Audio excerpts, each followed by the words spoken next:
ಸವಾಲುಗಳು ಹಲವಾರು ರೀತಿಯಲ್ಲಿ ಬರ್ತವೆ. ಅಂದರೆ ಒಂದು ಸಂಸ್ಥೆಗೆ ಹಲವಾರು ಆಯಾಮಗಳಿವೆ.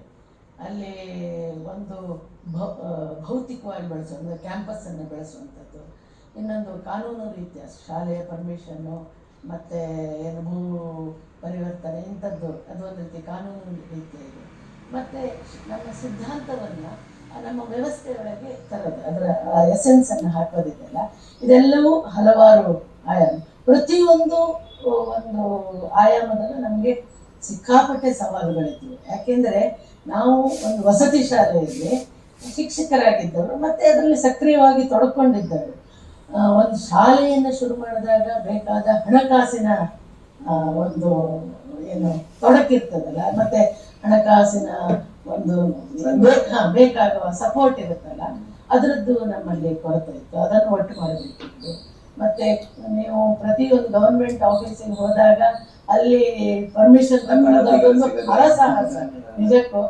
ಆದರೆ ಒಂದೇನೆಂದರೆ ನಮಗೆ ಇಲ್ಲೆಲ್ಲವೂ ಒಂದು ನಮ್ಗೆ ಗೊತ್ತಿಲ್ಲದಿದ್ದ ಹಾಗೆ ನಮಗೆ ಅಯಾಚಿತವಾಗಿ ಸಹಾಯಗಳು ಬಂತು. ಅಂದರೆ ಒಂದು ಪೈಸೆಯೂ ಖರ್ಚು ಮಾಡದೆ ಪರ್ಮಿಷನ್ಸ್ ಇತ್ತು.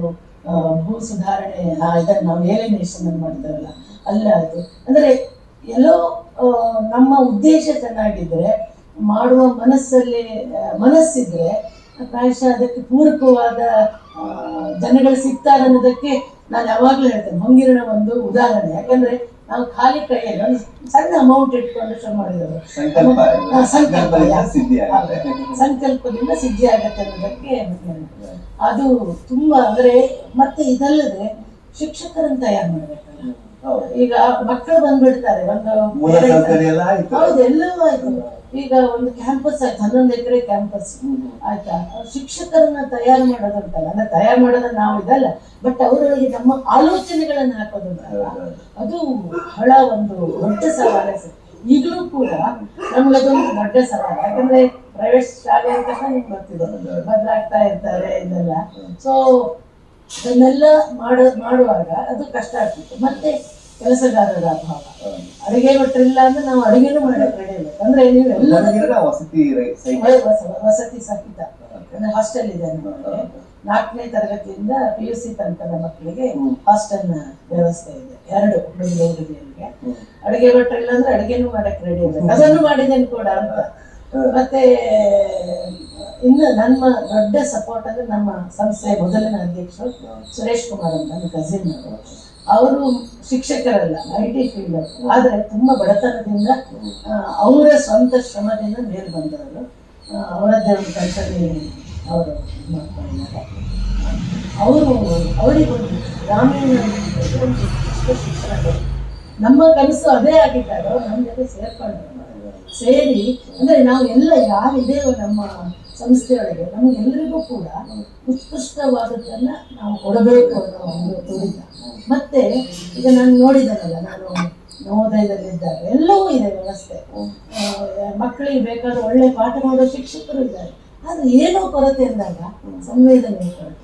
ಅಂದರೆ ಮಕ್ಕಳ ನೀಡ್ಸ್ ಏನು, ಅಂದರೆ ಅವರದ್ದೇ ಆದ ಒಂದು ಅಗತ್ಯ ಇರುತ್ತೆ.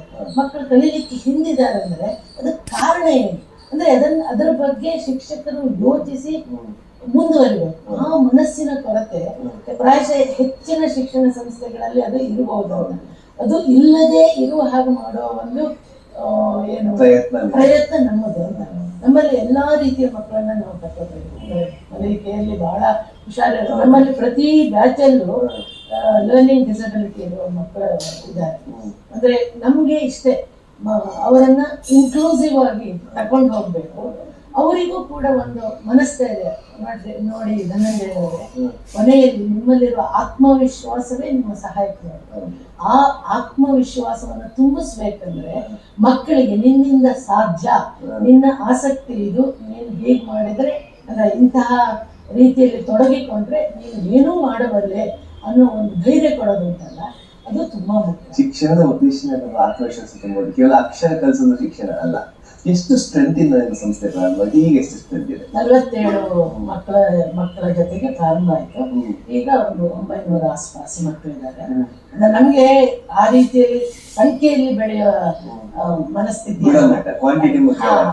ಗುಣಮಟ್ಟ ಅಂದ್ರೆ ಕಡಿಮೆ ಮಕ್ಕಳನ್ನು ಇಟ್ಕೊಂಡು ಅವರಿಗೆ ನಮ್ಮ ಏನು ಅನುಭವ ಜನ್ಯ ಶಿಕ್ಷಣ ಮತ್ತೆ ಅವರಲ್ಲಿ ಕೌಶಲ್ಯವನ್ನ ಏನು ಜಾಸ್ತಿ ಮಾಡೋದು, ವರ್ಧನೆ ಮಾಡೋದು ಅಂಥದ್ದು, ಮತ್ತೆ ಅವರಲ್ಲಿ ಒಂದಿಷ್ಟು ವ್ಯಾಲ್ಯೂಸ್ ಬೆಳೆಸೋದು.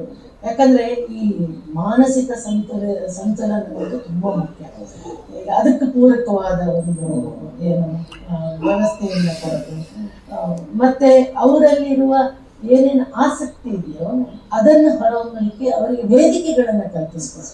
ನಮ್ಮಲ್ಲಿ ನಾವು ಹೂರ್ಣೋತ್ಸವ ಅಂತ 3 ದಿನದ ಉತ್ಸವ ಮಾಡ್ತೀವಿ. ಬೆಳಿಗ್ಗೆ 10ರಿಂದ ರಾತ್ರಿ 10 ತನಕ ಇರುತ್ತೆ. ಅಲ್ಲಿ ನಮ್ಮ ಸಂಸ್ಥೆಗೆ ಸಂಬಂಧಪಟ್ಟ ಪಾಲಕರು, ಮಕ್ಕಳು, ಶಿಕ್ಷಕರು ಮತ್ತೆ ಸ್ಥಳೀಯರು, ಒಂದು ರೀತಿ ನಮ್ಮದು ಸಮುದಾಯದ ಒಟ್ಟಿಗಿನ ಶಾಲೆ ಅಂತ ಹೇಳ್ಬೋದು. ಈಗ ನಾವು CBSE ಸ್ಕೂಲ್ ಅಂತ ಸಮುದಾಯದಿಂದ ದೂರ ಆಗಿಲ್ಲ, ಸಮುದಾಯದ ಜೊತೆಗಿನ ಶಾಲೆ. ಯಾಕೆಂದ್ರೆ ನಾವು ನಮ್ಮಲ್ಲಿ ರೆಗ್ಯುಲರ್ ಆಗಿ ನಾವು ಒಂದಿಷ್ಟು ಸಾಂಸ್ಕೃತಿಕ ಕಾರ್ಯಗಾರಗಳನ್ನು ಮಾಡ್ತಾ ಇರ್ತೇವೆ.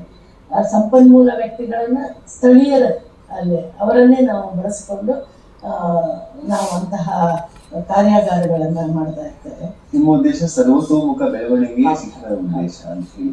ಇಷ್ಟೊಂದು ಇಂಗ್ಲಿಷ್ ಮಾಧ್ಯಮ ಶಾಲೆಗಳು ಬರ್ತಾ ಇದೆ, ಬೇರೆ ಬೇರೆ ಶಾಲೆ ಉಟ್ಕೋತಾ ಇದೆ. ಅದರಲ್ಲಿ ಹೊಂಗೀರ್ಣ ಸಂಸ್ಥೆ ಹೇಗೆ ವಿಶೇಷವಾಗಿ ನಿಲ್ಲುತ್ತೆ? ಒಂದು, ನಾನು ಹೇಳಿದ ಹಾಗೆ ಒಂದು ಆತ್ಮವಿಶ್ವಾಸವನ್ನು ನಾವು ಹುಟ್ಟುಹಾಕಕ್ಕೆ ಪ್ರಯತ್ನ ಮಾಡಿ ಅದಕ್ಕೆ ಪೂರಕವಾದ ವಾತಾವರಣವನ್ನು ಸೃಷ್ಟಿಸ್ತೇವೆ. ಅಂದ್ರೆ ನಮ್ಮ ಒಂದು ಕ್ಯಾಂಪಸ್ಸೇ ಆಗಿದೆ. ನೀವು ಒಳಗೆ ಬಂದ್ರೆ ಒಂದು ಹಸಿರುಮಯ ಕ್ಯಾಂಪಸ್. ಯಾಕಂದ್ರೆ ಮಗುವಿಗೆ ಮೊದಲು ತಾನಿರುವ ಜಾಗದ ಬಗ್ಗೆ ಪ್ರೀತಿ. ಇದು ನಮ್ದು 11 ಎಕರೆ ಕ್ಯಾಂಪಸ್, ಹಸಿರುಮಯ ಕ್ಯಾಂಪಸ್. ನಾವು ಹಸಿರು ಪ್ರೇಮಿಗಳಂತಲೇ ಹೇಳ್ತೀವಿ. ಮತ್ತೆ ಇನ್ನೊಂದು, ನಮ್ಮಲ್ಲಿ ಓಪನ್ ಸ್ಪೇಸ್ ತುಂಬಾ ಇದೆ. ಅಂದ್ರೆ ಮಗು 4 ಗೋಡೆಗಳ ಮಧ್ಯೆ ಕಟ್ಟಿ ಹಾಕಿದ ಅನುಭವದಿಂದ ಕಲಿಬಾರ್ದು. ನಮ್ಮಲ್ಲಿ ಒಂದು ವಿಶೇಷ ಅಂದ್ರೆ, ಒಂದು ಮಗು ಬೆಳಿಗ್ಗೆ ಎಷ್ಟು ಫ್ರೆಶ್ ಆಗಿ ಬರುತ್ತೆ, ಸಂಜೆ ಹೋಗುವಾಗ ಅದೇ ಖುಷಿಯಲ್ಲಿ ಬರುತ್ತೆ. ಅಂದ್ರೆ ನೀವು ಅದರಲ್ಲೇ ಎಣಿಸ್ಬೋದು, ಮಕ್ಕಳು ಇಲ್ಲಿ ಬಂಧಿತರಲ್ಲ, ಆ ಬಂಧಿತ ವಾತಾವರಣ ಇಲ್ಲ, ಮುಕ್ತ ವಾತಾವರಣ ಇದೆ. ಮತ್ತೆ ಅವರ ಆಸಕ್ತಿಯನ್ನು ಗುರುತಿಸ್ಕೊಳ್ಳೋಕೆ ಬಹಳಷ್ಟು ಚಟುವಟಿಕೆಗಳು. ಅಂದ್ರೆ ಒಂದು ವಿಜ್ಞಾನ ಕಲಿಬೇಕಂದ್ರೆ ಅಲ್ಲೇನು ಅವರನ್ನ ಕೂರಿಸಿ ಬೋರ್ಡ್ ಮೇಲೆ ಬರಿತಾ ಹೋಗೋದಲ್ಲ, ಅವರು ಪ್ರಯೋಗಗಳನ್ನ ಮಾಡಿ ಕಲಿಯುವಂಥದ್ದು. ಮತ್ತೆ ಇಲ್ಲಿ ಒಂದು ವಿಷಯ ಹೇಳಕ್ಕೆ ಇಷ್ಟಪಡ್ತೇನೆ. ನಮ್ಮ ಶಾಲೆ ಅಟಲ್ ಟಿಂಕರಿಂಗ್ ಲ್ಯಾಬ್, ನಮ್ಮ ಶಾಲೆ ಅಟಲ್ ಟಿಂಕರಿಂಗ್ ಲ್ಯಾಬ್ ಹೊಂದಿದೆ. ಅದು ರಾಷ್ಟ್ರ ಮಟ್ಟದಲ್ಲಿ ಗುರುತಿಸಲ್ಪಟ್ಟ ಅಟಲ್ ಟಿಂಕರಿಂಗ್ ಲ್ಯಾಬ್. ಮೋದಿಯವರ ಜೊತೆಗೆ ನಮ್ಮ ಮಕ್ಕಳು ಹೋಗಿ ಅಲ್ಲೆಲ್ಲ ಏನು ವರ್ಕ್ಶಾಪ್ ಎಲ್ಲ ಆದಾಗ ಹೋಗಿ ಅಲ್ಲಿ ಸೇರಿ ಒಂದು ಅಪ್ರಿಸಿಯೇಷನ್ ಎಲ್ಲ ಬಂದಿದೆ. ಅಂದ್ರೆ ಯಾವುದೋ ಕರ್ನಾಟಕದ ಮೂಲೆಯ ಹಳ್ಳಿಯಲ್ಲಿರೋ ಒಂದು ಶಾಲೆ ಡೆಲ್ಲಿಯ ರಾಷ್ಟ್ರ ಮಟ್ಟದಲ್ಲಿ ಗುರುತಿಸಲ್ಪಟ್ಟಿರೋದು. ಮತ್ತೆ ಅದ್ರ ಮೂಲಕ ನಾವು ತುಂಬಾ ಅಟಲ್ ಟಿಂಕರಿಂಗ್ ಟೂರ್ ಅಂತ ಮಾಡಿ ಸುತ್ತಮುತ್ತಲಿನ ಶಾಲೆಗಳಿಗೆಲ್ಲ ಹೋಗಿ ನಾವು ಅಲ್ಲೇ ವಿಜ್ಞಾನದ ಪ್ರಯೋಗಗಳನ್ನೆಲ್ಲ ಮಾಡ್ತೇವೆ. ನೋಡ್ತಾ ಇದ್ದಕ್ಕೆ ಕಾಡು ಕರ್ಕೊಂಡು ಹೋಗಿದ್ದೀರಾ, ಏನಿವೆಲ್ಲ ಶೈಕ್ಷಣಿಕ ಪ್ರವಾಸಗಳಲ್ಲ, ಇದು ಕ್ಷೇತ್ರ ಭೇಟಿಗಳು. ಅಂದ್ರೆ ಅವ್ರ ಪಾಠದಲ್ಲಿ ಏನಿರುತ್ತೆ ಅದಕ್ಕೆ ನಾವು ಅಲ್ಲೇ ಹೋಗಿ ಪಾಠ ಮಾಡಿಬಿಡ್ತೇವೆ. ಅವರನ್ನ ಕರ್ಕೊಂಡೋಗಿ, ಅಂದ್ರೆ ಆ ಅನುಭವ ಉಂಟಲ್ಲ, ಹ್ಯಾಂಡ್ಸ್ ಆನ್ ಎಕ್ಸ್ಪೀರಿಯನ್ಸ್ ಅಂತಾರಲ್ಲ, ಅದು ಯಾವತ್ತೂ ಮರೆಯೋದಿಲ್ಲ. ನಾನು ಮೊದಲು ಹೇಳಿದೆ, ನನ್ನ ಬಾಲ್ಯ ಅಂದ ತಕ್ಷಣ ನನಗೆ ನೆನಪುಗಳು ಉಕ್ಕಿ ಬಂದು ಅಂತ. ನನಗೆ ಅದೊಂದು ಬಹಳ ಇದೆ. ನಮ್ಮಲ್ಲಿ ಕಲಿತ ಮಕ್ಕಳು ಮುಂದೆಲ್ಲೋ ಕೂತಾಗ ಅವರಿಗೆ ತಾವು, ಯಾಕಂದ್ರೆ ಪಾಠ ಮುಖ್ಯನೇ, ಪಾಠದ ಜೊತೆಗೆ ಸಿಕ್ಕ ಅನುಭವಗಳು ಅದು ನೆನಪುಗಳಾಗಿ ಪರಿವರ್ತಿತವಾದಾಗ, ಪ್ರಾಯಶಃ ಒಂದು ಗಳಿಗೆ ಖಾಲಿ ಕೂತಾಗ ಆ ನೆನಪುಗಳು ಬಂದಾಗ ಅದಕ್ಕೆ ನಾನು ಒಂಟಿ ಅಲ್ಲ ಅಥವಾ ನನ್ನ ಜೀವನ ಸಪ್ಪೆ ಇಲ್ಲ ಅಂತ ಅನ್ಸುತ್ತೆ. ಅಂತಹ ನೆನಪುಗಳನ್ನು ಕಟ್ಟಿಕೊಡ್ಲಿಕ್ಕೋಸ್ಕರ ನಾವು ಬಹಳಷ್ಟು ಚಟುವಟಿಕೆಗಳನ್ನ ನಾವು ಮಕ್ಕಳಿಗೆ ಹಮ್ಮಿಕೊಂಡಿದ್ದೇವೆ. ವರ್ಷ ಪೂರ್ತಿ ಅಂದ್ರೆ ಒಂದಲ್ಲ ಒಂದು ಚಟುವಟಿಕೆಗಳು ನಮ್ಮಲ್ಲಿ ಇರ್ತವೆ. ಹಾಗಂತ ರಿಸಲ್ಟ್ ಒಳ್ಳೆದೇ ಬರ್ತದೆ. ಯಾಕಂದ್ರೆ ಮಕ್ಕಳು ಖುಷಿಯಲ್ಲಿ ಕಲಿತಾರೆ, ಅಷ್ಟೇ. ಅಂದ್ರೆ ಆ ಖುಷಿ ಇದ್ದಾಗ ಅದನ್ನ ನಾವು ಮಕ್ಕಳಿಗೆ ಹೇಳೋದಷ್ಟು ಕಷ್ಟಪಟ್ಟು ಕಲಿಯುವುದು, ಇಷ್ಟಪಟ್ಟು ಕಲಿಯುವುದು. ತುಂಬಾ ಒಳ್ಳೆಯ ಸಂದೇಶ. ಹಾಗೆ ಇನ್ನು ಬರುವಾಗ ಒಂದು ಮಹಿಳೆ ಅಂತ ಹೇಳಿದ್ರೆ ಶಿಕ್ಷಣ ಸಂಸ್ಥೆ ನಡೆಸಕ್ಕಷ್ಟೇ ಅಲ್ಲ, ಮನೆ ಜವಾಬ್ದಾರಿ ಕೂಡ ಇರುತ್ತೆ, ಮಕ್ಕಳ ಲಾಲನೆ ಪಾಲನೆ ಕೂಡ ಇರುತ್ತೆ. ಹೇಗೆ ನಿಭಾಯಿಸಿದ್ವಿ, ಎಲ್ಲರನ್ನ ಹೇಗೆ ಬ್ಯಾಲೆನ್ಸ್ ಮಾಡಿದ್ವಿ? ಒಂದು ವರ್ಕ್ ಕಲ್ಚರ್ ಕಲಿಸಿದ್ದು ನನಗೆ ನೋಡಿದೆ. ಅಲ್ಲೇ ಡ್ಯೂಟಿ ಮತ್ತೆ ಮನೆ ಅನ್ನುವ ಆ ಭೇದ ಭಾವನೆ ಇಲ್ಲದ ಅಂದ್ರೆ ನಾವು 24/7 ರೆಡಿ ಇರ್ಬೇಕು. ನಾವು ಭೇದ ಭಾವ ಇಲ್ಲದೆ ಕೆಲಸ ಮಾಡಿದ್ವಿ, ಎಷ್ಟೊತ್ತಿ ಕರೆದ್ರು ಹೋಗ್ತಿದ್ದೆ. ನಂತರ ಈ ಶಾಲೆ ನಾವೇ ಶುರು ಮಾಡಿದಾಗ ಆಗ ಅದು ನನಗೆ ಅದು ಇನ್ನೊಂದು ಮನೆ. ಅಂದ್ರೆ ಈಗ ಶಾಲೆಗೆ ಬಂದವರೆಲ್ಲ ನಮ್ಮ ಮನೆಗೆ ಬರ್ತಿದ್ರು, ಅತಿಥಿಗಳಿರ್ಬೋದು, ಯಾರೇ ಇರ್ಬೋದು. ಅಂದ್ರೆ ನನಗೆ ಅದು ಶಾಲೆ ಬೇರೆ ಮನೆ ಬೇರೆ ಅಂತ ಅನಿಸ್ಲೇ ಇಲ್ಲ. ಎರಡನ್ನೂ ನಾನು ಪ್ರೀತಿಸ್ತೀನಿ. ಈಗ ಮನೆಯವರನ್ನು ಪ್ರೀತಿಸಿದ ಹಾಗೆ ಶಾಲೆಯನ್ನು, ಅಲ್ಲಿನ ಇದನ್ನು ಪ್ರೀತಿಸ್ತಾ ಇದ್ದೆ. ಸೊ ಹೀಗಾಗಿ ನನಗೆ ಅಲ್ಲಿ ಏನು ಒಂದು ಸಣ್ಣ ಕೊರಗಿದೆ, ನನ್ನ ಮಕ್ಕಳಿಗೆ ನಾನು ಹೆಚ್ಚಿನ ಟೈಮ್ ಕೊಡಕ್ಕಾಗಿಲ್ಲ ಅನ್ನೋ ಒಂದು ಕೊರಗಿದೆ. ಆದ್ರೆ ಅವ್ರು ಕ್ಯಾಂಪಸ್ನ ಮಕ್ಕಳಾಗಿ ಬರ್ತಾರೆ. ನಾನು ಅದೇ ಹೇಳಕ್ ಬಂದೆ, ಯಾಕಂದ್ರೆ ಎಲ್ಲರೂ ಕೂಡ ತಮ್ಮ ಮಕ್ಳು ಅನ್ಕೊಂಡಿದ್ದಾರೆ, ಹಾಗಾಗಿ ಎಲ್ರಿಗೂ ಸಮಯ ಹಂಚಬೇಕು. ಮಕ್ಕಳಿಗೆ ಕೈ ತುತ್ತು ಹಾಕ್ತಿದ್ದಾರೆ, ನಮ್ಮ ಮಕ್ಕಳಿಗೆಲ್ಲ, ಈ ಶಾಲೆಯ ಮಕ್ಕಳಿಗೆ. ಹಾಸ್ಟೆಲ್ ಅಲ್ಲಿ ಮಕ್ಳು ಇರ್ತಿದ್ರಲ್ಲ, ವರ್ಷಕ್ಕೆ 1-2 ಸಲ ಬೆಳದಿಂಗಳು ಊಟ ಕೈ ತುತ್ತು ಹಾಕೋದು.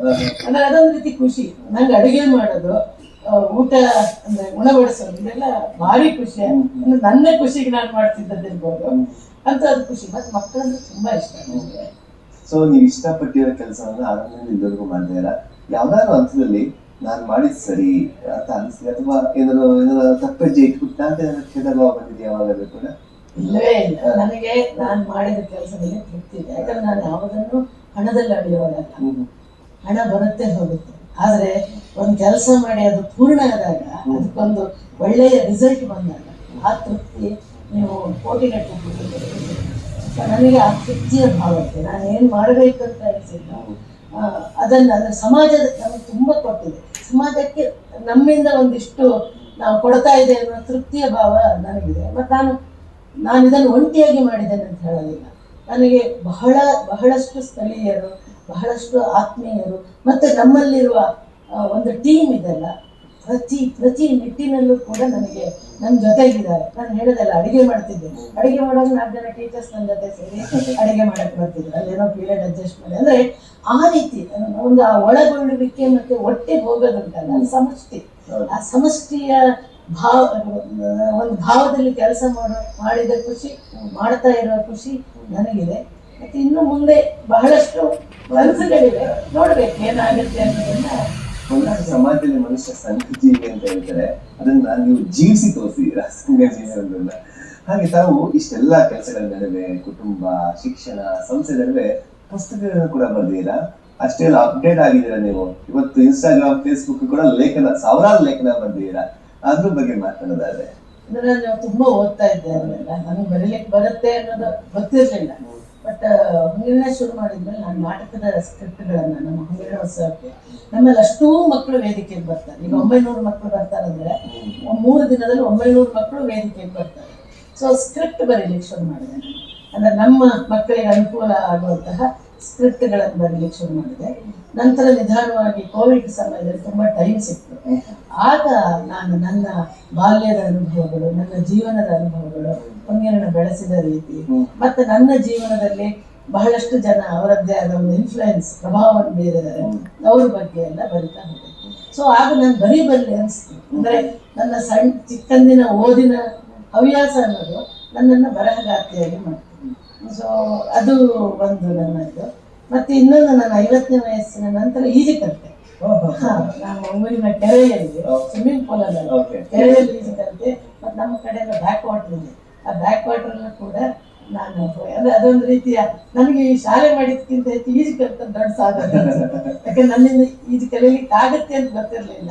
ಅಂದ್ರೆ ಎಲ್ಲೋ ಯಾವ ವಯಸ್ಸಿನ ಮಿತಿ ಯಾವ್ದಕ್ಕೂ ವಯಸ್ಸಿನ ಮಿತಿ ಇಲ್ಲ, ಅದೊಂದು ಖುಷಿ ಆಯ್ತು. ಸಾಮಾನ್ಯವಾಗಿ ಈಚೆ ಹೋಗ್ಬೇಡ, ದೊಡ್ಡವರಾದ್ಮೇಲೆ ನೀರ್ ಹೋಗ್ಬೇಡ ಅಂತ ಭಯ ಪಡಿಸೋದು ಜಾಸ್ತಿ. ಅದ್ರಲ್ಲಿ ನೀವೇ ಸ್ವತಃ ಹೋಗಿ ಕಲಿತಿರೋದು. ನಮ್ಮ ಮಕ್ಳಿಗೂ ಕಲಿಸ್ತೀವಿ. ಅಂದ್ರೆ ನಮ್ಮ ಶಾಲೆ ಅಂದ್ರೆ ಹಾಸ್ಟೆಲ್ ಮಕ್ಕಳಿಗೆಲ್ಲ ಇದನ್ನ ಕಲಿಸಕ್ಕೆ ಅವಕಾಶ ಕೊಡ್ತೇವೆ.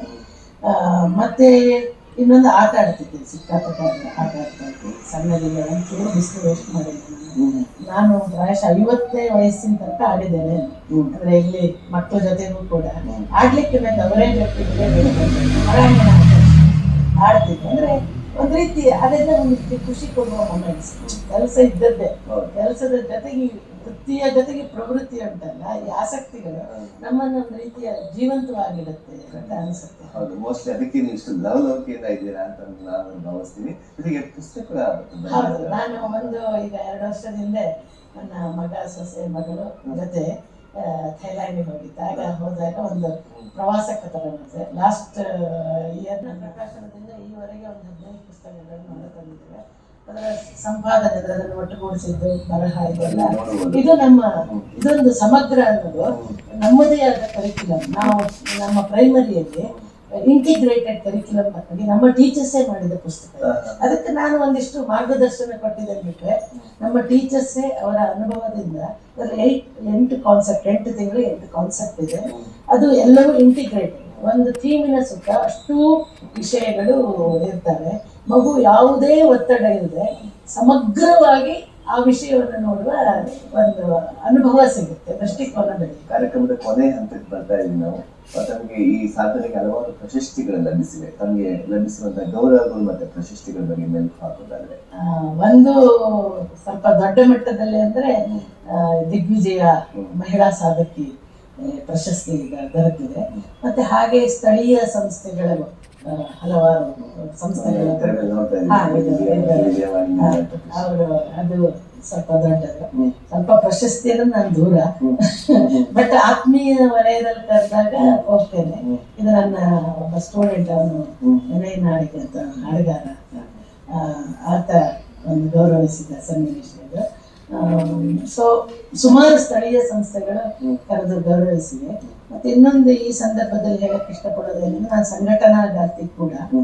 ನಮ್ಮ ಶಿವಮೊಗ್ಗದ ಎಲ್ಲ CBSE ಸ್ಕೂಲ್ಗಳ ಒಂದು ಸಹ್ಯಾದ್ರಿ ಸಹೋದಯ ಸ್ಕೂಲ್ಸ್ ಕಾಂಪ್ಲೆಕ್ಸ್ ಅಂತ, ಅದನ್ನೊಂದು ಸಂಘಟಿಸಲು ನಾನು ಕೂಡ ಅದರಲ್ಲಿ ಒಬ್ಬಳು.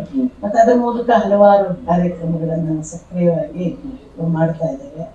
ಆ ಸಂಘಟನೆ ಕೂಡ ನನ್ನನ್ನು ಗುರುತಿಸಿ ಗೌರವಿಸಿದೆ ಅಂತ, ಅದೆಲ್ಲ ನನಗೆ ಖುಷಿ ಕೊಡು, ನಮ್ಮವರೇ ಗೌರವಿಸಿದೆ.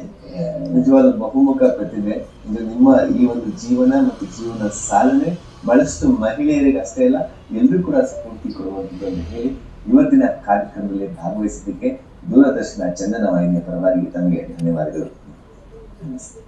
ವೀಕ್ಷಕರೇ, ಇದಾಗಿತ್ತು ಇವತ್ತಿನ ಶುಭೋದಯ ಕರ್ನಾಟಕದ 2ನೇ ಆವೃತ್ತಿಯ ವಿಶೇಷ ಅತಿಥಿಗಳ ಸಂದರ್ಶನ. ಮುಂದಿನ ಕಾರ್ಯಕ್ರಮದಲ್ಲಿ ಮತ್ತೋರ್ವ ವಿಶೇಷ ಅತಿಥಿಗಳೊಂದಿಗೆ ಮತ್ತೆ ಭೇಟಿಯಾಗ್ತೀವಿ. ಅಲ್ಲಿಯೂ ಕೂಡ ನಮಸ್ಕಾರ.